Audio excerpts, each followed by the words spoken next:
Hello guys, welcome to the एलियस। मेरा नाम रोहित है और नया चैप्टर शुरू हो रहा है, लाइफ प्रोसेसेस। तो इसमें हम एक्चुअली पूरे चैप्टर को तीन टॉपिक में या तीन पार्ट में डिवाइड करेंगे, ऐसे बोल लो। तीन पार्ट में, टॉपिक नहीं, तीन पार्ट। तो पहला पार्ट है आपका न्यूट्रिशन, और दूसरा पार्ट होगा आपका ट्रांसपोर्टेशन, तीसरा होगा एक्सक्रीशन। तो पहले तो मुझे ये बताओ कि लाइफ प्रोसेसेस का मतलब क्या होता है। What is life processes? भाई, हमारी जो बॉडी है, हमारी जो लाइफ है, ऑर्गेनिजम्स हैं, डिफरेंट डिफरेंट ऑर्गेनिजम्स हैं, वो कुछ ना कुछ काम कर रहे हैं जिससे कि उनकी बॉडी मेंटेन रह रही है। उसके उनका प्रोसेस मतलब कोई ना कुछ काम हो रहा है, कुछ प्रोसेस हो रहा है, तभी तो उनकी बॉडी मेंटेन हो रही है।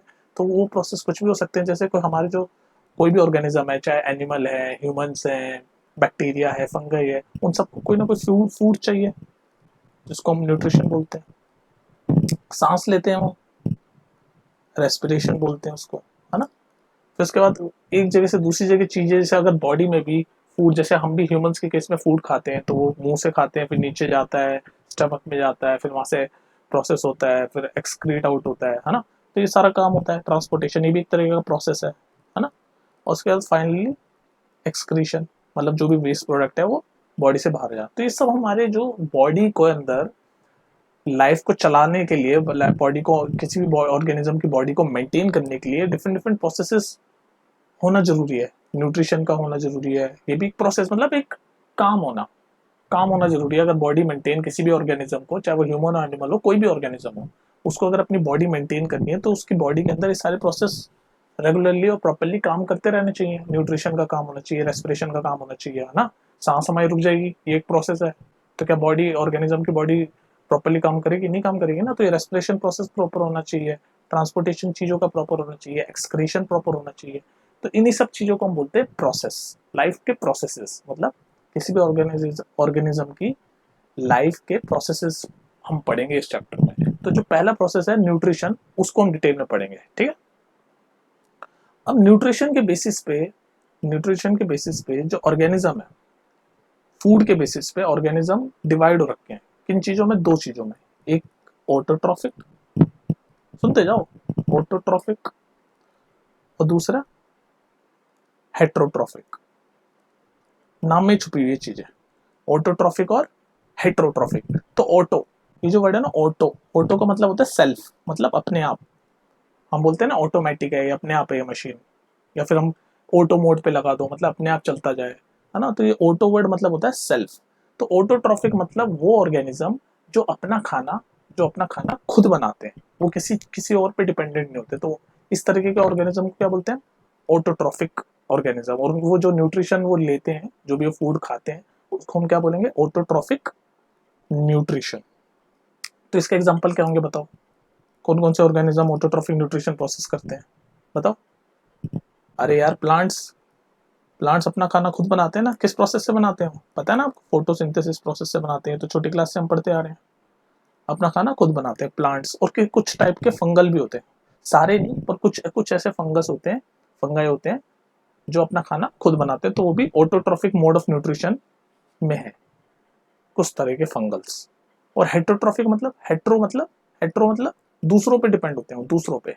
हेट्रोट्रॉफिक न्यूट्रिशन होता है, हेट्रोट्रॉफिक न्यूट्रिशन में क्या होता है? ऑर्गेनिज्म दूसरों पे डिपेंड होते हैं। जैसे हम ह्यूमंस, हम हेट्रोट्रॉफिक है, हम ह्यूमन अपना खाना खुद बना सकते हैं? नहीं बना सकते ना। हम या तो प्लांट से लेते हैं, सब्जियां वगैरह खाते हैं, या फिर हम दूसरे ऑर्गेनिज्म में फूड लेते हैं, या उनकी फॉर्म में फूड लेते हैं। जैसे ह्यूमंस जो है वो heterotrophic mode of nutrition use करते हैं, क्योंकि हम अपना खाना खुद नहीं बनाते। We are not auto, we are not self autotrophic nutrition, ठीक है। तो ह्यूमंस हो गए, एनिमल्स हो गए, है ना, ये सब अपना खाना खुद नहीं बनाते। तो इसलिए इनको क्या बोलते हैं? हेट्रोट्रॉफिक न्यूट्रिशन मोड यूज करते हैं सब चीजें। तो अब हम देखेंगे, आज देखेंगे हम ऑटोट्रॉफिक। इस वीडियो में हम क्या पढ़ेंगे? ऑटोट्रॉफिक न्यूट्रिशन के बारे में। समझ आ गई बात? ऑटो और हेट्रो में डिफरेंस समझ आ गया? तो आज हम पढ़ेंगे ऑटोट्रॉफिक न्यूट्रिशन। तो ऑटोट्रॉफिक में तो एक ही चीज है, प्लांट। प्लांट ही है जो अपना खाना खुद बनाती है। ये वर्ड याद रहेगा ना, ऑटो, सेल्फ। सेल्फ मतलब खुद, खुद बनाते हैं भाई ये खाना। तो ऑटोट्रॉफिक न्यूट्रिशन यानी कि किस में होती है? वो प्लांट में होती है, प्लांट में। तो आज हम बेसिकली किसके बारे में पढ़ेंगे? प्लांट न्यूट्रिशन के बारे में पढ़ेंगे इस वीडियो में। फिर नेक्स्ट वीडियो में हम पढ़ेंगे हेट्रोट्रॉफिक न्यूट्रिशन के बारे में। न्यूट्रिशन, ठीक है जी, प्लांट न्यूट्रिशन। तो सबको पता है कि प्लांट में न्यूट्रिशन कैसे होता है, प्लांट न्यूट्रिशन कैसे होता है, किस प्रोसेस से होता है, फोटोसिंथेसिस से।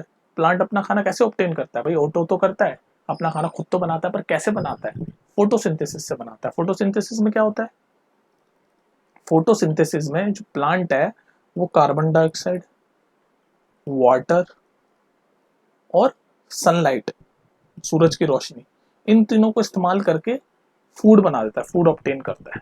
इन तीनों का इस्तेमाल करके फूड ऑब्टेन करता है, और इसी प्रोसेस को हम बोलते हैं फोटोसिंथेसिस।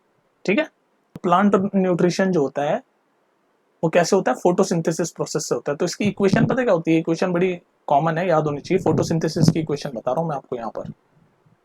क्या क्या यूज करता है, CO2, तो ये लो जी CO2, वाटर, ये लो जी वाटर, और किसकी प्रेजेंस में, सनलाइट की प्रेजेंस में है ना, सनलाइट, तो सनलाइट, सूरज की रोशनी होती है।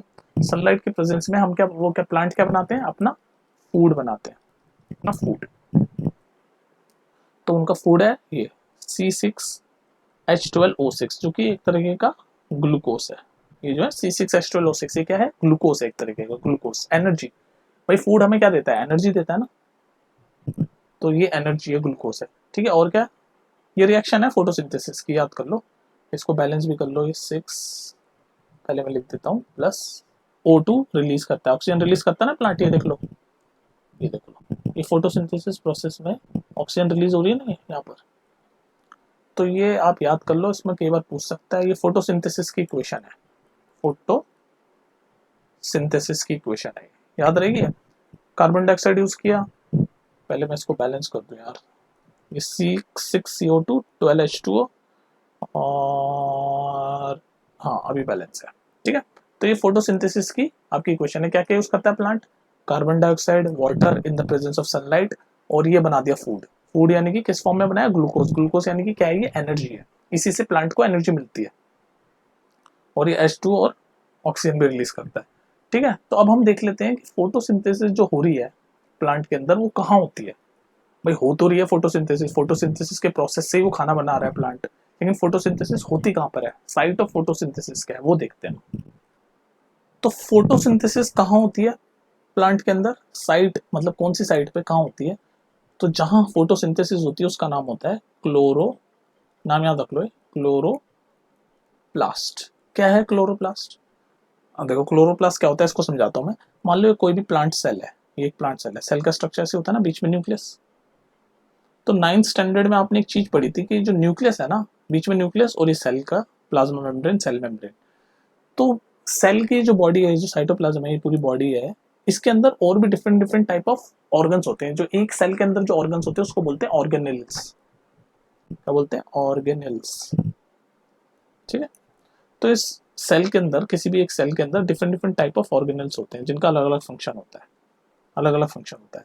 तो एक ऑर्गेनेल होता है जिसका नाम होता है क्लोरोप्लास्ट। ये क्लोरोप्लास्ट क्या है, एक तरह का सेल ऑर्गेनेल है, मतलब सेल का ऑर्गन है, ऐसे समझ लो, ऑर्गेनेल बोलते हैं।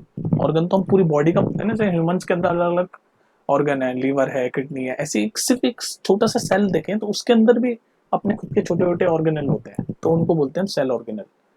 तो ये जो सेल ऑर्गेनल है उसका नाम है क्लोरोप्लास्ट। तो जो प्लांट सेल के अंदर जो क्लोरोप्लास्ट है वो एक सेल ऑर्गेनल है, जिसके अंदर क्लोरोफिल नाम का एक पिगमेंट होता है। ऐसे डिस्क टाइप स्ट्रक्चर होता है, ऐसे डिस्क टाइप स्ट्रक्चर होता है ये क्लोरोप्लास्ट का, ऐसे डिस्क टाइप। ठीक है, ऐसे डिस्क टाइप स्ट्रक्चर होता है, और इस डिस्क टाइप स्ट्रक्चर के अंदर है ना, ऐसे ग्रीन कलर का क्लोरोफिल पिगमेंट होता है, क्लोरोफिल, क्लोरोफिल पिगमेंट। तो यहाँ इस क्लोरोप्लास्ट के अंदर ही आपका फोटोसिंथेसिस होता है। समझ रहे हो मेरी बात।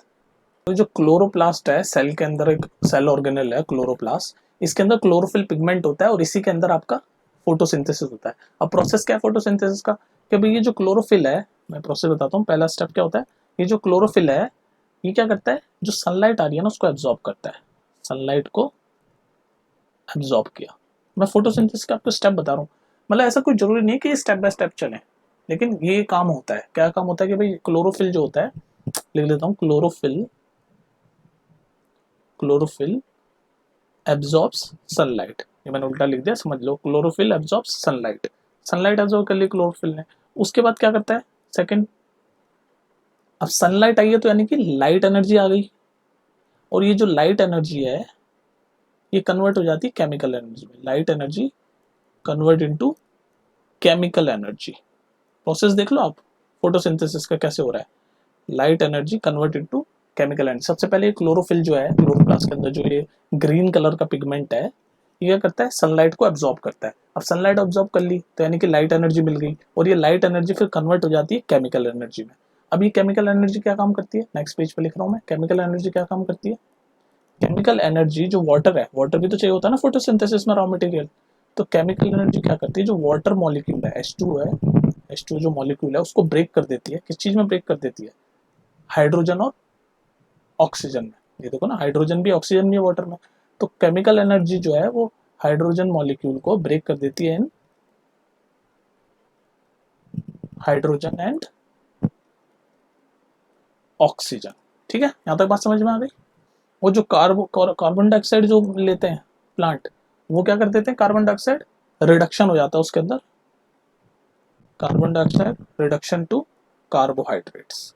तो ये पूरा स्टेप मैंने आपको बता दिया फोटोसिंथेसिस का, फोटोसिंथेसिस का पूरा स्टेप। और ये सब हो कहाँ रहा है, साइट क्या है इसकी, हेडलाइन हेडिंग है ना, साइट ऑफ फोटोसिंथेसिस होता कहाँ पर है, क्लोरोप्लास्ट में। क्लोरोप्लास्ट क्या है, एक तरीके का सेल ऑर्गेनेल है। तो इस क्लोरोप्लास्ट के अंदर ग्रीन कलर का क्लोरोफिल पिगमेंट होता है। ये क्लोरोफिल पिगमेंट सनलाइट को एब्जॉर्ब करता है और फिर लाइट एनर्जी कन्वर्ट हो जाती है केमिकल एनर्जी में। और ये केमिकल एनर्जी जो वाटर है उसको ब्रेक कर देती है हाइड्रोजन और ऑक्सीजन में। और जो CO2 आया है उसको रिड्यूस कर देती है टू फॉर्म अ कार्बोहाइड्रेट। और ये कार्बोहाइड्रेट ही क्या है, यही तो एनर्जी है, ये तो आपका फूड है कि नहीं। और ये फूड ऑब्टेन हो गया। अच्छा, अभी मैंने आपको रिएक्शन बताई थी, जो ये फूड ऑब्टेन हुआ है किस, इसकी जो इक्वेशन बताई थी मैंने फोटोसिंथेसिस की, ये फूड किस फॉर्म में ऑब्टेन होता है, ग्लूकोज, कार्बोहाइड्रेट ये ग्लूकोज, C6H12O6। ठीक है, तो अब ये जितना भी फूड है ये सारा फूड जो है C6H12O6। कंफ्यूज मत होना, ग्लूकोज बोल लो या कार्बोहाइड्रेट बोल लो, ठीक है, या एनर्जी बोल लो, है तो फूड ही है। तो ये फूड ऑब्टेन हो गया। अब क्या करता है प्लांट, कि जो भी ऑब्टेन हुआ फूड, इससे वो पूरी की पूरी एनर्जी यूज कर लेता है प्लांट। भाई हमारे फूड का पर्पस यही है ना, हम भी ह्यूमन जब खाना खाते हैं उसका पर्पस क्या है, कि हमें एनर्जी मिल गई। तो फूड ने भी अपना खाना खुद बनाया, क्योंकि वो autotrophic mode of nutrition use करता है, तो अपना खाना खुद बनाया। लेकिन वो एनर्जी के लिए बनाया ना, तो वो सारी एनर्जी ले लेगा। भाई उस प्लांट को एनर्जी चाहिए होगी ग्रो होने के लिए, फल लगाने के लिए, कुछ भी जो भी एनर्जी चाहिए होगी वो सारी एनर्जी यूज कर ली इसने। और जो एनर्जी बच जाती है, जो एनर्जी बच जाती है उसको वो स्टोर कर देता है। जो एनर्जी बच जाती है उसको क्या कर देता है, स्टोर कर देता है। किस फॉर्म में स्टोर कर देता है, स्टार्च की फॉर्म में, स्टार्च। बात समझ में, दोबारा रिपीट करता हूँ। भाई फोटोसिंथेसिस हुआ, फोटोसिंथेसिस में हमारा ये बन गया एनर्जी, यानी कि फूड बन गया हमारा।